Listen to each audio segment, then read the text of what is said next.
vamos a ver, ¿qué os ha parecido el título? ¿De qué vamos a hablar hoy? ¿Cuál será la incógnita? ¿Dónde está en la Biblia? ¿Sí? Vamos a buscar Lucas capítulo 22, como tenéis ahí, versículo 27. Lucas 22, 27.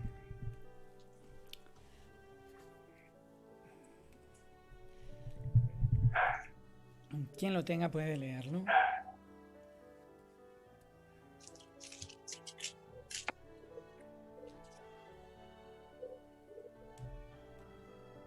¿Quién es mayor? ¿El que está a la mesa o el que sirve? ¿No lo es acaso el que está a la mesa? Pero yo estoy en medio de ustedes como quien sirve. Muy bien, gracias, Carmen. ¿Qué os ha parecido este texto? Obviamente que en una mesa importante, en una mesa de negocios, en una mesa de negociación o en una mesa de trabajo o en una mesa de incluso religiosa, una mesa de familia, pues los sirvientes suelen ser importantes, pero normalmente se considera que lo que se va a hablar allí o que las personas que van a hablar allí son las que realmente, digamos, en teoría son como más importantes, ¿no? Hoy y también en aquella sociedad. Cuando nosotros hablamos de Jesús en plural, mientras que vemos cristianos en singular, ¿a qué nos estamos refiriendo cuando hablamos de ese pluralismo? El pluralismo, el hecho de que Jesús sea plural, como vamos a ver en la Escritura, lo que nos ha revelado es muchas tensiones, fuertes tensiones, por un lado de aquellos que obedecen casi sin ningún tipo de reflexión frente a en ocasiones manipulación de los que mandan, en el sentido de que, bueno, no todos los pluralismos van a ser válidos. ¿De qué manera, en qué sentido nos referimos al pluralismo como algo que Jesús instauró en la mente de sus seguidores y por lo tanto en la nuestra? Es decir, los cristianos jóvenes parecen censurar o disentir de esos cristianos más adultos que a su vez, por las mismas razones que estos adultos lo hacen de esa generación juvenil anterior. Porque en cierto modo seguimos creyendo tener como el monopolio de la verdad, como si la verdad pudiera tenerse y en cierto modo nos corresponde a nosotros, nos corresponde ese monopolio y enfrentamos nuestra única expresión de fe como la más verdadera, la más correcta, la más cercana al texto y la única expresión posible. Así que es en ese afán desmesurado por la expresión de nuestra fe, por la pureza de nuestra fe, expresada desde nuestras maneras de ver esa fe, de ver ese culto, la comunión entre todos se ve amenazada, afectada, porque no siempre ha existido y no siempre ha existido la uniformidad de criterios, porque además no tiene por qué existir una uniformidad de criterios, es decir, todos tienen que pensar de la misma manera o todos no necesariamente tienen que estar en la verdad, ¿no? Puede haber determinados momentos en los que lo que creemos en un momento determinado lo llegamos a percibir de una manera diferente, luego que no se trata en el pluralismo de una uniformidad de criterios, pero cuando sí se trata de valores que, como vamos a ver ahora en los textos, como el amor, como la libertad, estos son valores que sí van a buscar precisamente el pluralismo y que no son monopolio de un grupo determinado. ¿Dónde lo vamos a ver? Si nos vamos al Evangelio de Marcos, es un pasaje que ya hemos conocido, leído alguna vez, pero vamos a verlo en el capítulo 9 de Marcos.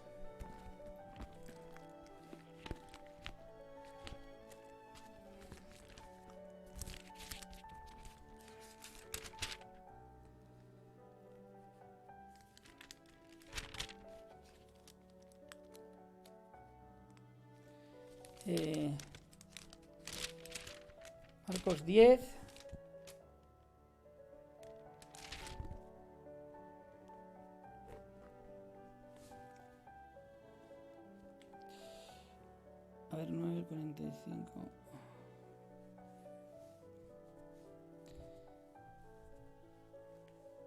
a ver si lo encontramos, este famoso texto que da base a nuestro proyecto, Un vaso de agua. ¿Lo recordáis?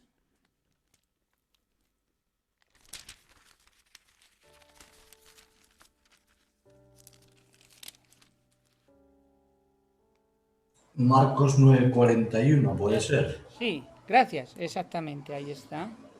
Ahí.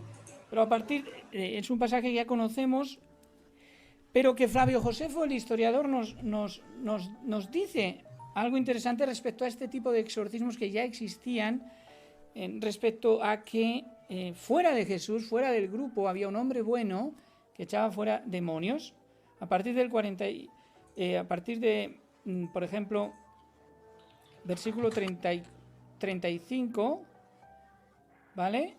36 toma al niño, y a partir del 38, el versículo 38, Juan, el discípulo amado, Juan, que es el autor del Evangelio como autobiografía, le responde al maestro diciendo: hemos visto a uno que en tu nombre echaba fuera demonios. Hemos visto a un hombre, ¿vale?, que en el nombre de Jesús echaba fuera demonios, algo que era habitual, pero él no nos sigue y se lo prohibimos porque no nos seguía. Es decir, es el mismo Juan el que ha tomado la iniciativa de decidir que ese pluralismo no le corresponde a este hombre por la razón, no del bien en sí mismo, sino por la razón de no pertenecer al grupo, de no seguir al grupo y de ni siquiera hacer este bien con la presencia auténtica de Jesús. Pero sobre todo lo más frustrante es que ellos que sí están con Jesús día y noche no han podido echar ese demonio fuera, mientras que este buen hombre resulta que lo ha conseguido sin pertenecer al grupo. Es decir, por un lado tenemos, y como sabéis muy bien en el libro de los Hechos, en el capítulo 8, 18 del libro de los Hechos, en el capítulo 8, versículo 18, dice así la palabra del Señor: cuando vio Simón que por la imposición de las manos de los apóstoles se daba el Espíritu Santo, les ofreció dinero, diciendo: dadme también a mí este poder, para que cualquiera a quien yo impusiere estas manos reciba el Espíritu Santo. Así que cuando hablamos del pluralismo, nos referimos no a un pluralismo en las ideas, no a una uniformidad de criterios, sino al desarrollo del bien máximo, el bien entendido como el bien que ayuda al mayor número de personas posible, el bien para todos. Echar fuera un demonio es algo bueno para todos, bueno para el propio endemoniado y bueno para la sociedad. Y precisamente ese es el bien que debe motivar para Jesús la enseñanza de en su nombre. Si haces el bien en el nombre de Jesús, si es bueno para todos, no se lo prohibáis. Por dos razones. Por un lado, observa el bien que no estás observando porque estás monopolizando la verdad y porque estás impidiendo además que se desarrolle. Ese es el pluralismo al que Jesús, incluso para Juan es importante que se desarrollara. Juan en estos momentos no es consciente del significado tan grande, de la importancia para Jesús que incluyamos o permitamos la inclusión de todos aquellos que, aun sin pertenecer a nuestros grupos o sin estar incluso en la presencia de Jesús, hacen el bien o hacen lo mejor que pueden para ayudar a las personas. Si nos fijamos en ese espíritu que obra como quiere, cuando quiere, donde quiere, oímos su sonido pero no sabemos dónde viene, sentimos, pero el espíritu obra. Si nosotros hacemos de la verdad un monopolio, es nuestra, impedimos quizá en esa posibilidad de ceguera que ese pluralismo se extienda. Ahora bien, no todos los pluralismos son verdaderos, como vamos a ver, pero aún así la enseñanza de Jesús es importante. Este hombre bueno que aparece en el Evangelio de Marcos es un anónimo, no sabemos mucho de él. Sabemos que Jesús censura la actitud de Juan y de los suyos también, incluso durante mucho tiempo ha estado intentando enseñarles y enseñarnos a nosotros que el Evangelio debe extenderse en base al amor y que no podemos impedir en aras a ese monopolio de la verdad el propio desarrollo del Espíritu, puesto que no tiene fronteras. El Espíritu puede soplar, Dios puede obrar, Dios puede hablar de muchas maneras. Incluso en esta época y algo después, estamos hablando del 96, 56 al 96 más o menos, hay muchos cristianismos diferentes.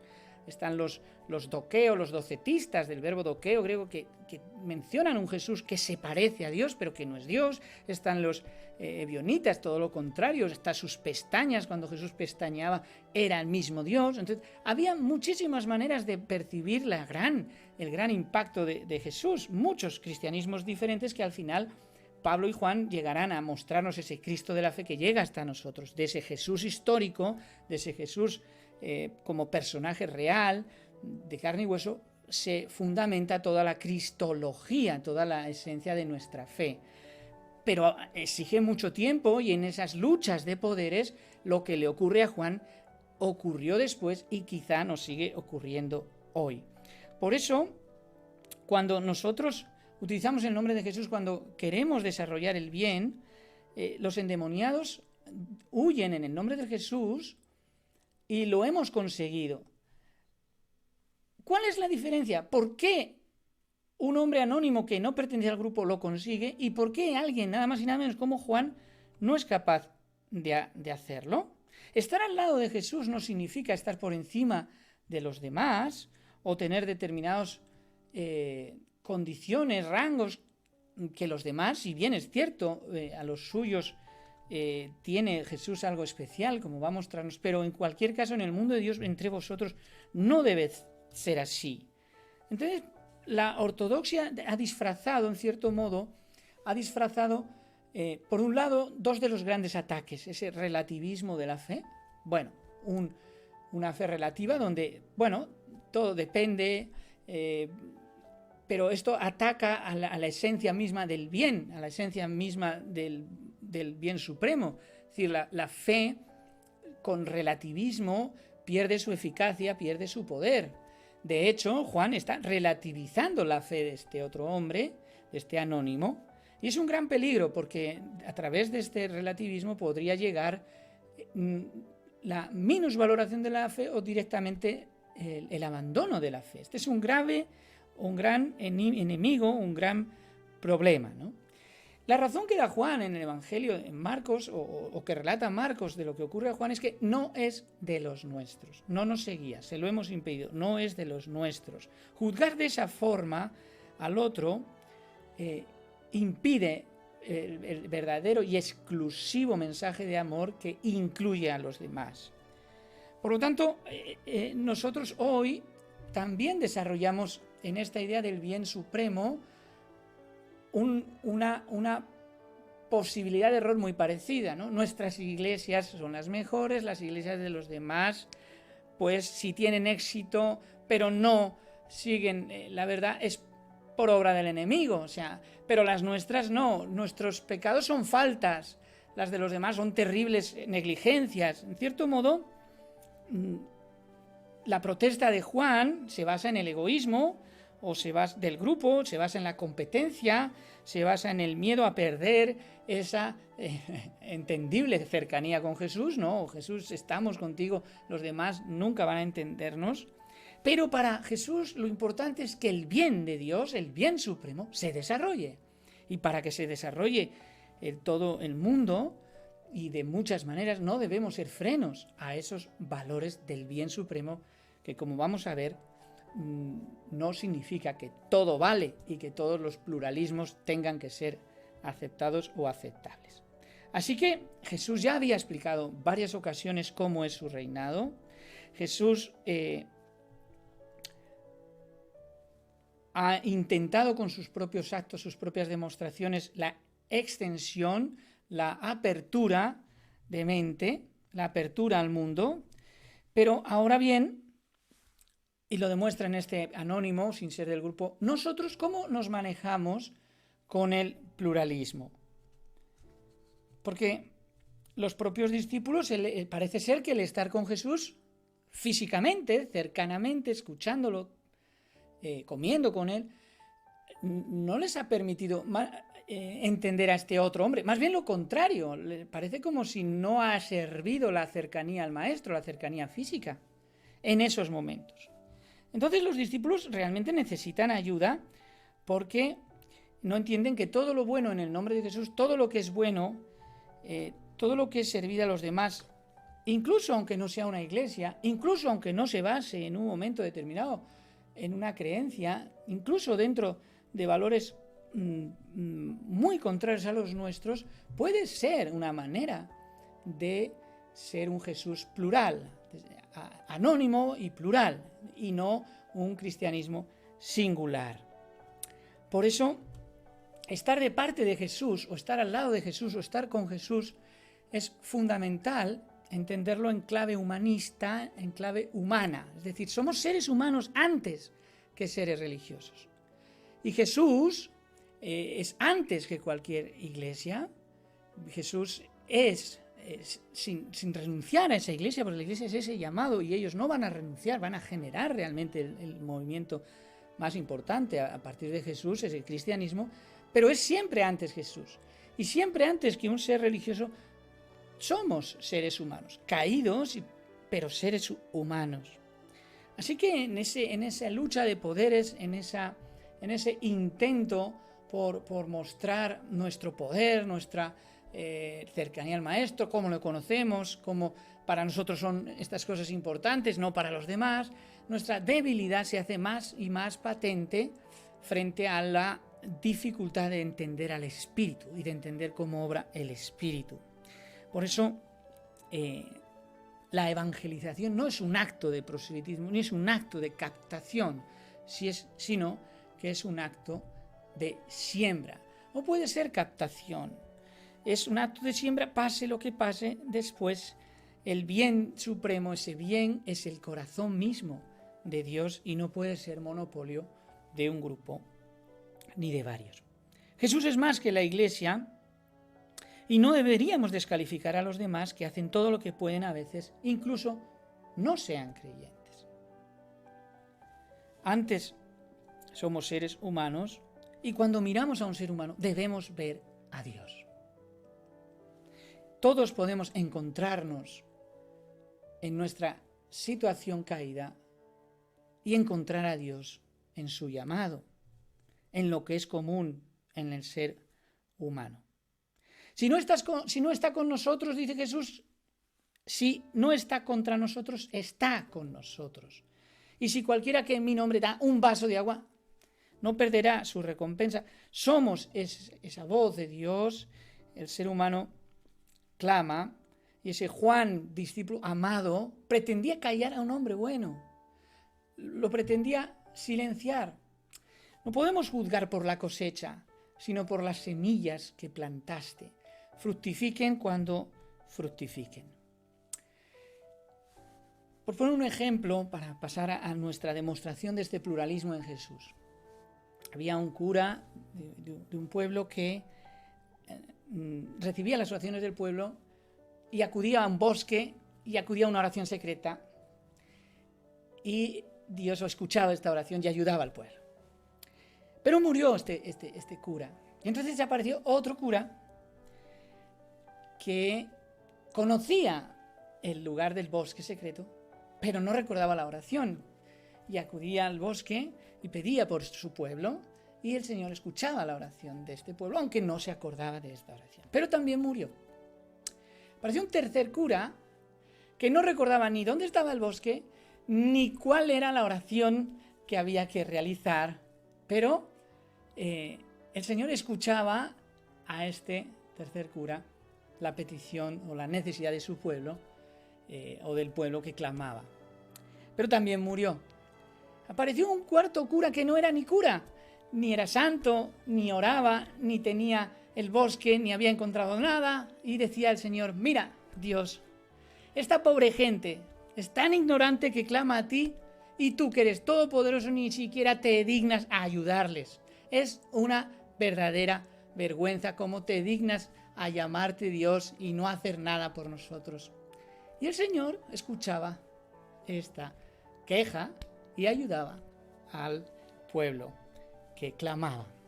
Es decir, que al fin y al cabo, nuestra intención por la lucha entre lo que realmente Dios va a hacer o no va a hacer a través de las personas, por muy sorprendidos que nos parezca, debe modificar la estructura de nuestro evangelio. Eres injusto, le dices a Dios.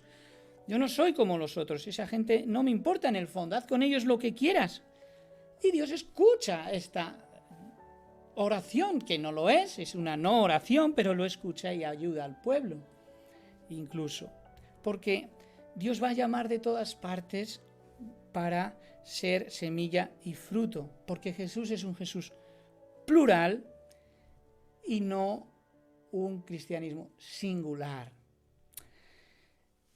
¿Y cómo podemos ver esto en el Evangelio? Yo sé que algunas de estas ideas puede que y nos dé paso a compartirlas, algunas no estén muy claras, nunca lo estuvieron en la eclesiología, especialmente con el ateísmo, pero ¿dónde podemos encontrar en la Escritura esta esencia, esta idea de que realmente Jesús es plural y que quiere que busquemos ese bien supremo, es decir, a Él, su corazón, en los demás?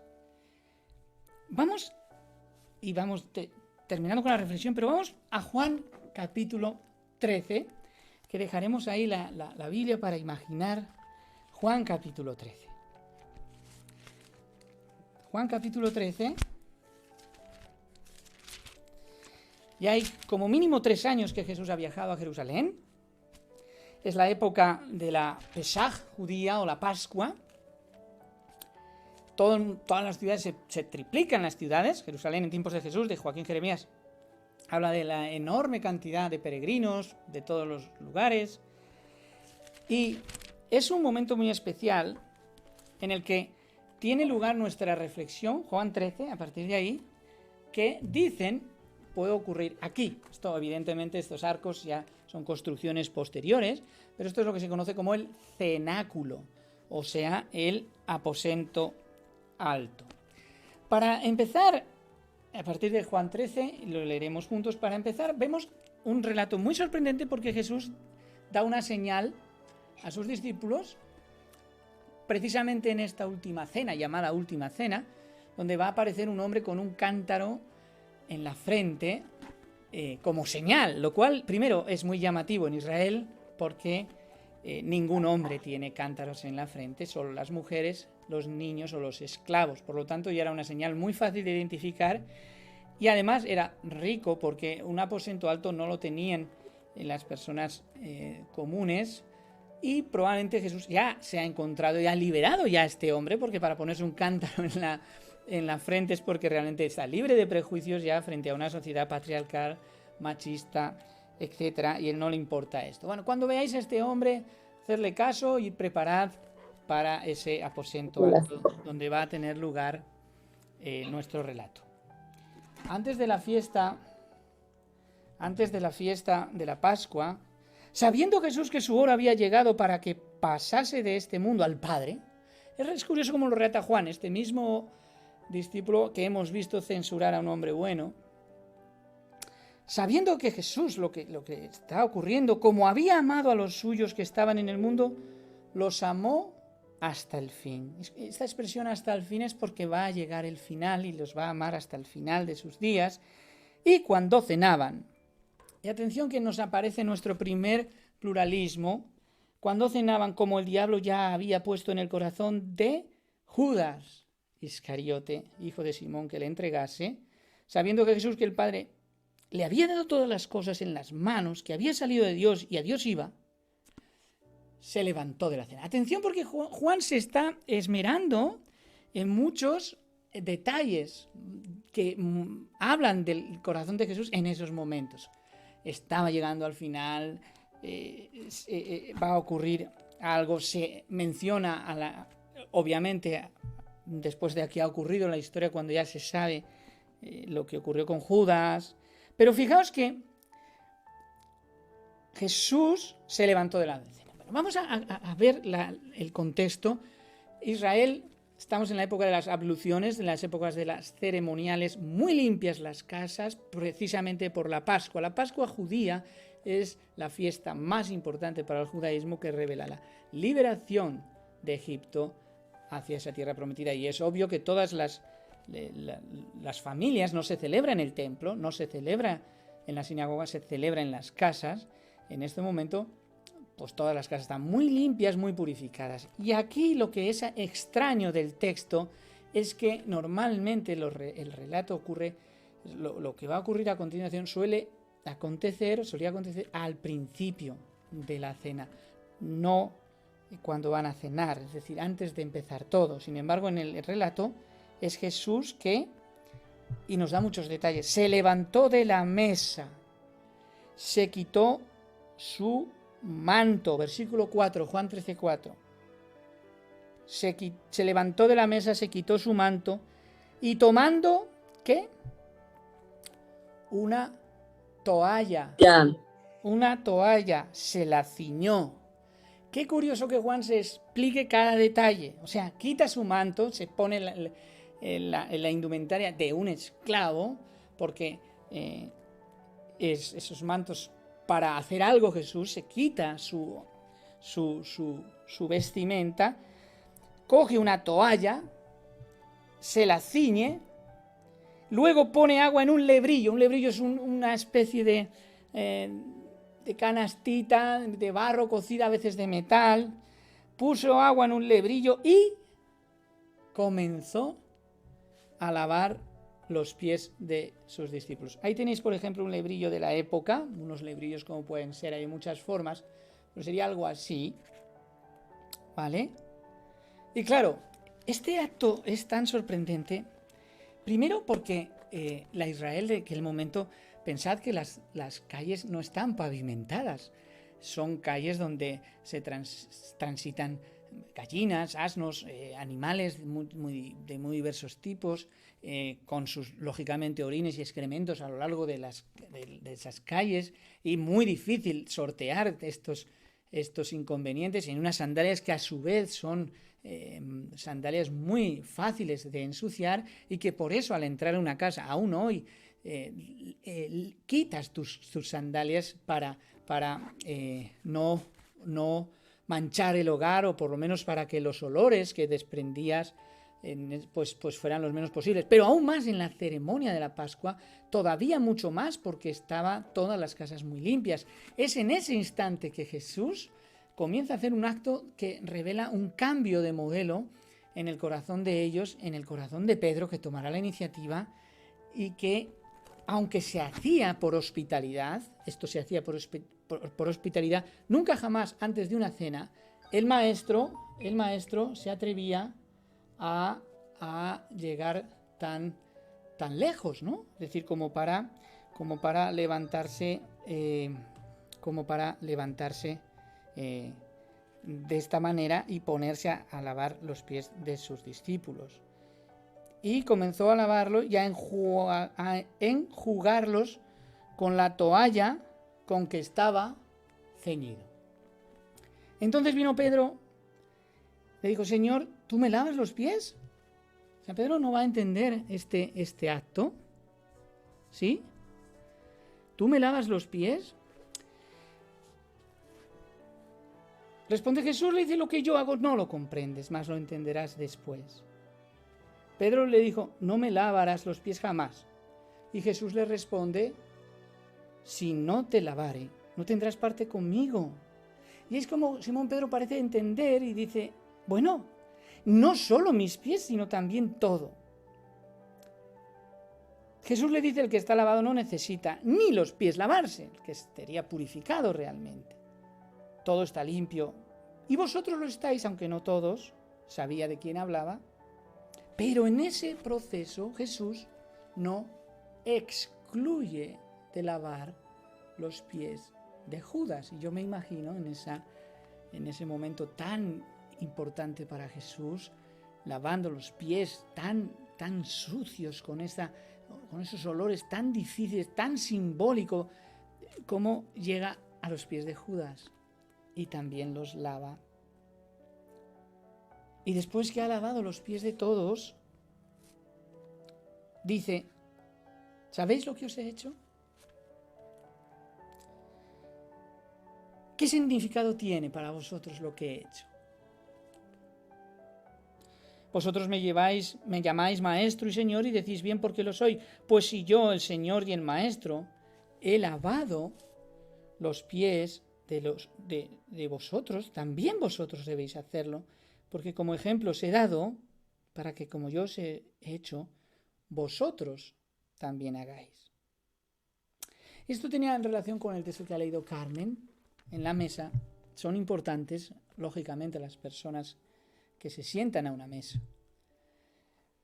Pero para Jesús, dice él, el siervo no es mayor que su Señor, ni el enviado es mayor que el que le envió. Yo he venido como siervo, como esclavo, siendo el creador del mundo. Desde ahora os lo digo, antes de que suceda, para que cuando suceda, creáis. Observamos entonces que el pluralismo en Judas no es válido. Ser plural no significa aceptar todo. Ser plural no significa estar en el relativismo de la verdad y de la mentira, en creer hoy una cosa y mañana la contraria. Judas obtiene ese amor y esa libertad y esa posibilidad de escoger y esa decisión, y Jesús no lo excluye, de hecho, durante todo su ministerio, y le lava los pies a un Judas, a un traidor.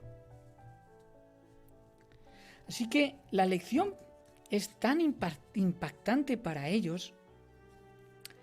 Es un Dios que se moja, literalmente, un Dios que en esa cena cargada de simbolismo, despojado de su manto, cargado con el uniforme de siervos y esclavos, con su única túnica ceñida, con su toalla, la toalla de Jesús, viene a nosotros en esta Jerusalén manchada por el pecado,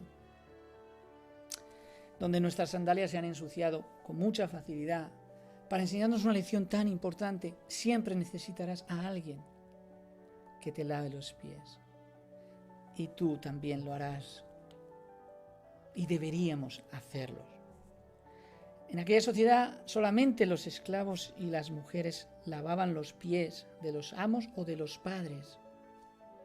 Jesús cambia el modelo, les hace sentirse aceptados, les hace sentirse aceptables. Pedro parece entenderlo, estallará. Es un rito tan hermoso, precisamente por aquellas pisadas, aquellas patadas que nos han dado en la vida. La mayor de todas, esa traición que Jesús sabía se iba a producir. Como si puedo te aplasto la cabeza, dirá el mundo hoy. Si quieres llegar lejos, aplasta la cabeza de los demás, pisa fuerte, pisando fuerte, pisa a los demás y no vas a llegar, no vas a ser nadie, te van a pisar el terreno.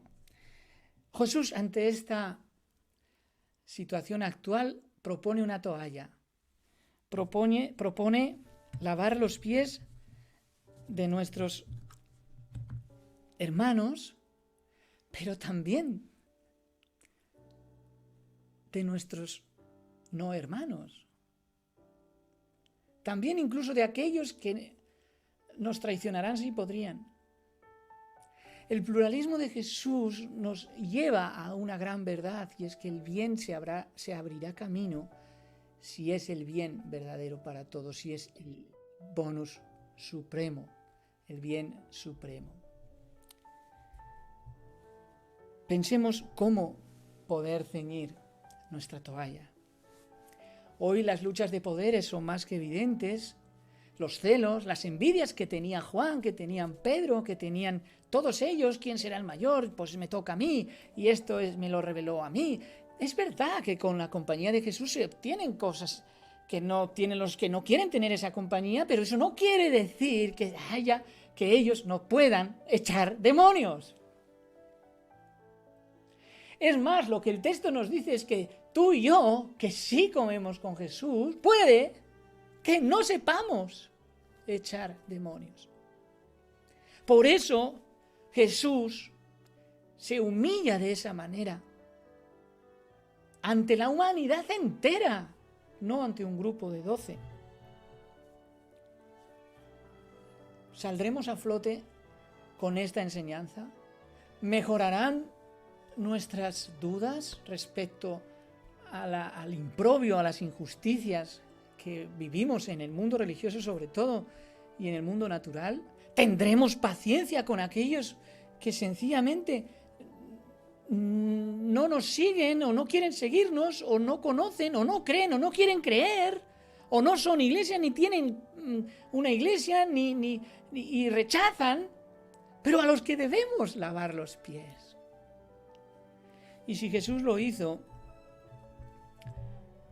con la persona al que llamaba amigo, porque Judas es el discípulo al que Jesús llamaba amigo, si Jesús lavó los pies de aquel quien entregó sangre inocente, ¿quiénes somos nosotros como para intentar que ese pluralismo hoy no siga existiendo? ¿Cómo es tu toalla? ¿Cómo es tu religión? ¿Cómo es tu fe? ¿Cómo es tu cenáculo? ¿Cómo son tus cenas con el Maestro? Si las iglesias hoy no crecen, si las iglesias hoy no llegan más lejos, quizás es porque hemos olvidado la esencia máxima del poder, del bien del corazón de Dios. Puede ser un acto difícil de ejecutar. Lavar los pies de entonces no es como hoy.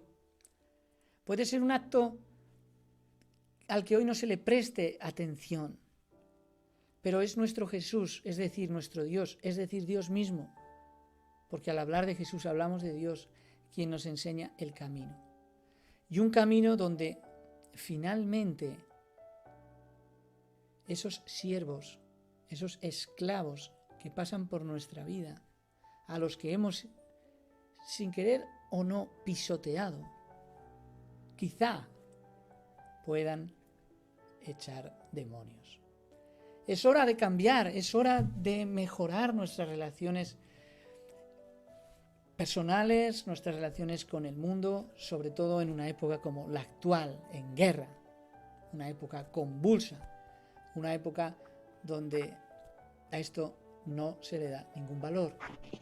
Es hora de que entre todos, como iglesia, como seres humanos sobre todo, y lo primero, como seres humanos, convirtamos las enseñanzas de Jesús en plural, en un cristianismo plural. Dios os bendiga.